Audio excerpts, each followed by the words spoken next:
मौलाना फरमाया ये जो नजस जानवर है ये भी ऐसे हैं, कूफे की गलियों में पड़े रहते हैं, कोई खाने को हड्डी डाल देता है तो खा लेते, नहीं तो भूखे पड़े रहते हैं।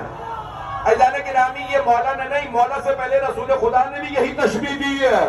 खंदक में आने वाले ने जब नेज़ा मारा तो पैगंबर ने यही कहा था, कौन इस कुत्ते की जबान बंद करेगा।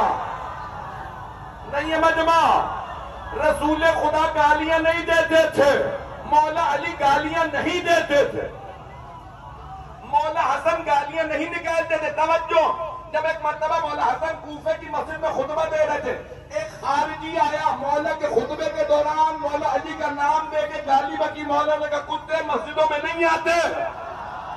लोगों ने मुड़ के देखा, कुत्ता तुम हिलाता जा रहा था।